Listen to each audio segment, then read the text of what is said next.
Hi everyone. I thought I'd do a retrospective of some of the videos that we've done this year. It's amazing how quickly time flies. When you get old as I am or older, you'll know what I'm talking about. Time just seems to disappear. And I remember quite vividly right about this time last year when I embarked on this crazy decision of comparing a whole bunch of our integrated amplifiers. So let's start first with electronics. We'll do a segment on electronics, on speakers, and then other topics. So as you are enjoying your Christmas holidays, you are in food coma, you can watch this, and as some of you have said to me, listen to my voice and fall asleep. All right, so this segment will be on the electronics. So about a year ago, I decided that we have in the store a whole bunch of incredible top-of-the-line integrated amps that cost about 20,000 Canadian dollars, between 15 and $20,000. So I thought, why don't we do a shootout? And to keep things simple, I decided I would do it. And so over a period of about 3 weeks or so, every morning I would come in and listen and compare and listen and compare. And so Curtis will put in some of the video or the thumbnails of the pictures of some of the comparisons. But among them were the Acuphase E5000, the Hegel 600, the Macintosh MA12000, and the newly arrived Daniel Hertz 350. I was going to include the D'Agostino progression integrated and the Gryphon Diablo 333, but they were substantially more. They are substantially more than $20,000, so I decided to just cut it at that price range. First, I did one against one, and then the winner of that sort of winner, if you will, against another one, and then finally, the last two sort of battling against each other, and it was fascinating. I honestly, if you ask me, which was the quote unquote worst, there really wasn't, because each had different strengths. For example, the Hegel on paper, by far the best value. You have a DAC built in, a streamer, phenomenally well made, lots of power, high damping factor, quite neutral, the blackest black background of everyone. It could drive virtually anything you can possibly think of. Just a phenomenal integrated amplifier, very neutral. And then when you listen to the Acuphase in comparison, the Acuphase definitely has a different sound. It's not a small difference, quite noticeable. And the Acuphase is more expensive because it doesn't have a streamer, doesn't have a DAC. Those are options. But for some of you, the slightly more romantic character, the very frenetic mid-range. That's the one thing I kept remembering of the Acuphase. Throughout the range of the Acuphase, if you will, that mid-range always seems to propel the music, just seems to push it along. Bass was not quite as tight, not quite as controlled, not quite as articulate. That's where the Hegel shines even better. And then the Macintosh has this big, huge soundstage, this really wide soundstage, really nice layered image, very relaxed, made almost every piece of music that you play through it easier to listen to, nowhere near as transparent, but not far in a sense. Was certainly not as frenetic in the mid-range as the Acuphase, wasn't as neutral as the Hegel, but certainly very easy to listen to for all kinds of music. But then when you put in the war horses, the really, really great audiophile recordings, and some of you certainly are much more audiophile biased than, say, music biased, you may not like the Macintosh as much. You will find it to be a little bit more colored. On the other hand, if you are more musically inclined, music-oriented bias-wise, you may find the Macintosh to be far more to your taste. And then out of nowhere, we got in the Maria 350. It was right around about November that Mark Levinson of Daniel Hertz reached out to me and said, Adrian, we should chat. So we did, and the next thing you know, I said, yes, I'll take on the line. And normally I don't carry products that I haven't done a lot of research about. I haven't listened to the products and so on. But because of my long years of experience with Mark, I knew that whatever that he would offer would be really, really good. I wasn't prepared for how good the Maria is. At the end of the day, for me, the Daniel Hertz is the one that I will probably choose as my choice. Choose as my choice, simply because for most of the music that I would listen to, it does the best. It doesn't mean that I like or love the others less, depending on the music that I care to play for that particular period of time. For those of you who are curious, you can watch the Maria videos that we've done. We've done quite a few Daniel Hertz videos. It is just an absolute phenom in that it is, on the one hand, very neutral, and on the other hand, has this very liquid quality, even with subpar recordings, like, for example, YouTube. Mark did a presentation with to a bunch of our clients that we invited, and among the music that we played, as a matter of fact, I think out of the 6 musical pieces that we were able to play in a 45-minute session, 3 of them were YouTube videos. And Curtis, who's behind the camera, he's nodding his head because he was in charge of the playlist and making sure everything happened without a hitch. And it was phenomenal to see seasoned music lovers, audiophiles, very high-end VIPs sitting in front of the presentation, stunned by how musical everything sounded with YouTube videos. Just absolutely phenomenal. So if there is a winner, it would be the Daniel Hertz, the Maria 350. It's rated at 350 watts conservatively and about 500 to 4 ohms. It'll drive virtually anything you want. It has incredibly interesting chip where you've got Daniel Hertz's own software, his own patented technology that makes digital PCM sound much more analog-like. Now, there's a lot of DACs out there today that do in fact sound very, very, very good.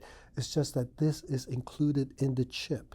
And then the other really cool thing is that with the technology that Daniel Hertz brings forward in the chip, Daniel Hertz at the factory can fine-tune your speakers to with the Maria. So it's an incredibly good integrated amplifier. And then finally, light, compact, weighs nothing. Just extraordinary. When you break out the cost of what a preamp would be, what an amp would be, what a DAC would be, all those things, all the features and benefits that the Maria has to offer, and then you realize that it's under $20,000, fairly substantially under $20,000. By almost any metric, it's a real buy. Anyway, I hope sincerely that those of you watching, that if you're in that budget range, try and get to hear it. I know Europe, the distribution is starting to get much better. Mark is slowly growing the company properly, purposely growing it slowly because he wants to grow organically rather than in the old days where he would take in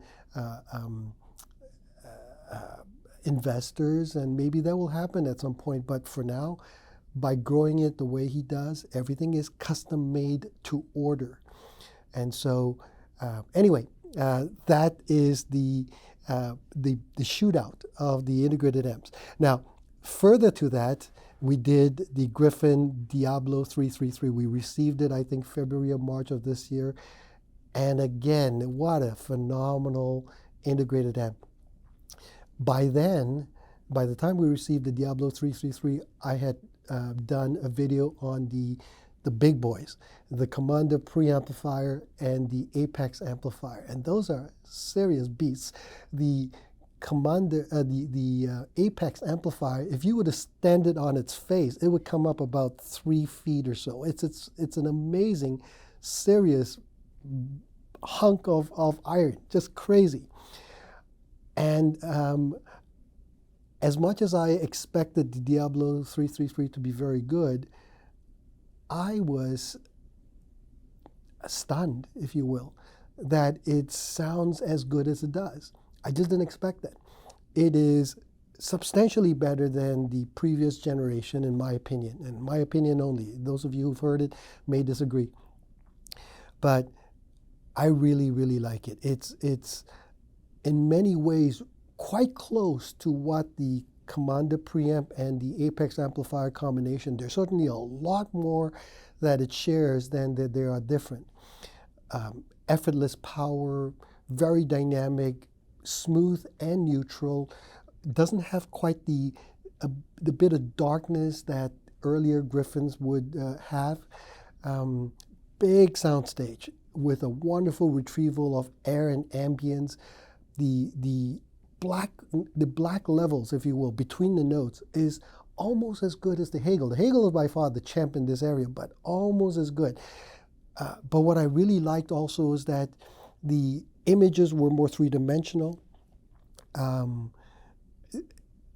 That is an integrated amp that I would have a hard time. If you were to spend more, substantially more than that, I would have a hard time believing that it would be better than that. Seriously, it's really that good. One of these days, perhaps in the new year, we'll do a comparison between the Maria and the Gryphon and the other integrated amp, which I wanted to talk about, the D'Agostino Progression integrated. Those are the three I would love to do a sit down and compare. For what it's worth, I can tell you that a friend of mine, Ennio, who has done a lot of listening on his own and owns some really, really wonderful stuff at home, borrowed the Maria, and he has, as I said, some incredibly good stuff. And he brought it back and he says, this is unbelievable. I don't know how he's done this. This is the best integrated amp I've ever heard. And that's very high praise. Honorable mentions. I have to say the Hegel H400.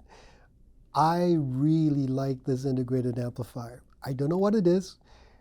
Maybe it's because when I've compared the two between that and the H600, and I haven't done a video on the two yet, I don't think, but the more I listen to the H400, the more I really, really like it. I don't know what the factory's done.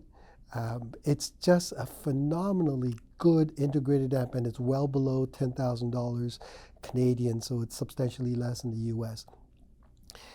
It, again, lots and lots of power, huge damping factor, but more than that, it's just the overall performance is so good, so well-rounded, that if you don't need to spend as much if you didn't want to get to the highest integrated amps that I just spoke about.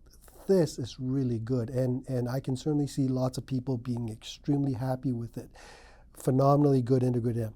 And then last but not least, in terms of a range, a brand that offers exceptional consistency, quality, build, and consistency in the sound, it's got to go to Hegel.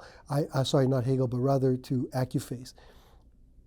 From the E280 all the way to the E5000, every single one of them has and shares similar tonal qualities, similar characteristics in terms of the sound. The build quality is consistent. You don't see the cheap one being cheap in terms of its build quality and the expensive one being far, far, far better. It's not like that. Leave it up to these crazy Japanese where the tightness of quality controlled and the pride of build is paramount to them. And I have to say, I'm so glad that we are a dealer for Acuphase. All right, so that wraps up. I was going to say preamplifiers. Sorry, my apologies. This year we didn't do a lot of preamplifiers. We did the new Macintosh, the C55 and the C2800. In one video, we did a comparison between the C55 and the C53, which was the outgoing preamplifier. The C55 and the C53 are both solid state. The C2800 is the tube version. Both are in the same price range. If you're curious, watch the video where we did the comparison between the C55 and the C2800. And then last but not least, the power amps. Okay, so earlier I mentioned that we did a video of the Gryphon Apex amplifier and the Commander, the matching Commander preamplifier. Now that was interesting. I remember doing the video, not doing the video, but rather initially listening and being extremely distressed because the sound wasn't what I expected. It sounded fine. Problem was, there was no magic. And this is where it gets a little bit difficult to explain. You know how there have been times that you've listened to different systems and you just get carried away. You forget within moments that you're listening to a system and you're just responding to the music that's coming out. It could be as simple as a clock radio. It could be in your car. It could be your system. It doesn't matter, or a friend's system, but it just somehow, there's something that it factor, and it doesn't matter what music you play. You could play a whole bunch of music and there's just that magic that happens. Initially, the first 2-3 days sounded fine, but it wasn't turning me on. You know? And part of it was I was thinking, my God, for this much money, why isn't it doing more than this? It was competent. But competent, I mean, seriously, competent, you know, it wasn't. So I was really, really distressed until I discovered, well, you have to watch the video. I'm not going to tell you what happened. But what I can say is that that combination is certainly among the top 3 or 4 in the world. I can't say it's the best because the best for who? Best for me, best for you might be different. But what I can tell you is that if you are one of the lucky ones that can afford that combination, boy, you definitely need to do yourself a favor and go listen to it. And then the other amplifier that we got in this year has been crazy. We've had so many toys to play with. Is the D'Agostino Relentless 800s. Now, that amplifier, my God. I never thought the day would come where I would, you know, bite the bullet and just buy a pair, but I did. And wow, to this day, that amplifier remains one of my favorites of all time. I mean, I've been very fortunate to have heard and own many, many, many great amplifiers. And again, alongside the Apex, that Relentless 800 is truly stunning. And again, if you're one of the lucky ones that can afford something like the D'Agostino Relentless 800, you owe it to yourself. Go listen to it. In the new year, I'm going to do the Gryphon Essence, the quote-unquote entry-level power amplifier. It's pure Class A. What I can tell you so far is if budget was an issue and you could afford this, this comes really close to the Apex. It's not a far stretch. It's really, really good. Like really, really, really good. And I'm going to compare it to the Acuphase A80. Now, that is my standby go-to pure Class A amplifier. We used 2 of them at the Toronto Audio Show for 4 days.